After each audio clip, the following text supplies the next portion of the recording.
नाम देता हूँ। श्री बीवी पाटिल जी। ये अवसर देने के लिए आपका बहुत बहुत धन्यवाद। केंद्रीय विश्वविद्यालय संशोधन विधेयक 2023 शीर्षक वाला ये नया विधेयक तेलंगाना के मुलुगु जिले में सम्मक्का सारक्का केंद्रीय जनजातीय विश्वविद्यालय की स्थापना का प्रस्ताव करता है, जो हमारी बीआरएस पार्टी के अध्यक्ष और मुख्यमंत्री केसीआर साहब, उसी के साथ साथ हमारे लोकसभा के नेता नामा नागेश्वर ने बहुत लंबी मांग रखी है। खंड 3G के शामिल करने के साथ विधेयक का उद्देश्य आंध्र प्रदेश पुनर्गठन अधिनियम 2014 की 13वीं अनुसूची के अनुसार तेलंगाना में एक केंद्रीय विश्वविद्यालय की लंबे समय की चली आ रही आवश्यकताओं को संबोधित करना है। प्रस्तावित विश्वविद्यालय का नाम आदिवासी देवी सम्मक्का और सारक्का के नाम पर सम्मक्का सारक्का केंद्रीय जनजातीय विश्वविद्यालय रखा गया है, जिन्हें साहस और बलिदान की देवी के रूप में माना जाता है। महोदय, मैडम, सदियों से आदिवासी आबादी को उच्च शिक्षा प्राप्त करने में महत्वपूर्ण चुनौतियों का सामना करना पड़ा है। आदिवासी आबादी में साक्षरता दर राष्ट्रीय औसत से काफ़ी कम थी, जो कि कुल दर से 73% की तुलना में 59% ही है। यह शैक्षिक असमानता उच्च शिक्षा के लिए संघर्ष को और बढ़ा देती है, क्योंकि आदिवासी छात्रों के बीच उच्च शिक्षा संस्थानों में नामांकन दर बेहद कम है।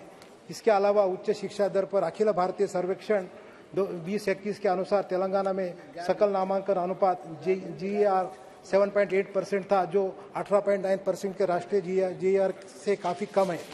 उसी के साथ साथ इसलिए सम्मक्का सारक्का केंद्रीय जनजातीय विश्वविद्यालय का स्थापना सामान्य रूप से देश की जनजातीय आबादी और विशेष रूप से तेलंगाना के लिए विशाल क्षेत्रीय और शैक्षिक अंतराल के संबोधित करेगी। प्रस्तावित विश्वविद्यालय न केवल जनजातीय आबादी की उच्च शिक्षा के लिए पहुंच है और बुनियादी ढांचों को बढ़ाएगा, बल्कि उन्नत ज्ञान और अनुसंधान के अवसरों का भी सृजन करेगा। यह आदिवासी कला, पारंपरिक ज्ञान प्रणालियों और संस्कृतियों को बनाए रखने और आगे बढ़ाने में महत्वपूर्ण प्रगति में मदद करेगा। इसमें सांस्कृतिक कार्यक्रमों की योजना बनाना, जनजातीय भाषाओं, कला और शिल्प का कक्षाएं प्रदान करना और स्वदेशी ज्ञान प्रणालियों को पाठ्यक्रम में लाना शामिल होगा। यह विश्वविद्यालय जनजातीय आबादी के व्यावसायिक और कौशल विकास प्रशिक्षण में महत्वपूर्ण भूमिका निभाएगी। यह आदिवासी युवाओं को रोजगार के अवसरों के लिए आवश्यक कौशल के साथ साथ सशक्त बनाने में भी विशेष रूप से महत्वपूर्ण है, जिससे आदिवासी क्षेत्रों में रोजगार सृजन में योगदान मिलेगा।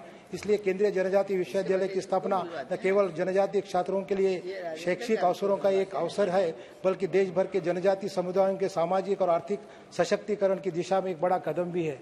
सर, मैडम, मैं आज ये भी बताना चाहूँगा कि 2014 में जब से तेलंगाना राज्य बना है, तब से राज्य सरकार केंद्र से सम्मक्का सारक्का जतरा के राष्ट्रीय त्योहार का दर्जा देने का अनुरोध कर रही है। सम्मक्का सारक्का जतरा सबसे प्रसिद्ध आदिवासी त्योहार में से एक बना गया है। विश्व भर के कम से कम 150 करोड़ से ज़्यादा श्रद्धालु भाग लेते हैं। इस अक्सर आदिवासियों के कुंभ मेला भी ज़्यादा जाता है, इसलिए इस सारक्का को राष्ट्रीय त्योहार का दर्जा देना, ऐसा मेरी मांग भी है। तेलंगाना बनने के बाद तेलंगाना में नए 23 जिले बने हैं। 23 जिलों में नवोदय विद्यालय की हमने बड़ी लंबी मांग रखी है, मगर अभी तक कोई नवोदय विद्यालय दिया नहीं गया है। उसके लिए भी माननीय मंत्री से रिक्वेस्ट करता हूं कि आने वाले दिनों में ये जो भी हमारी मांग है उसके लिए आप काम करें और यथाशीघ्र विचार करने का अनुरोध करता हूँ। इसी के साथ साथ मैं ये बिल को समर्थन भी करता हूँ। धन्यवाद देता हूँ। Thank you. Shri Rajendra Gavit ji. Shri Rajendra Gavit ji.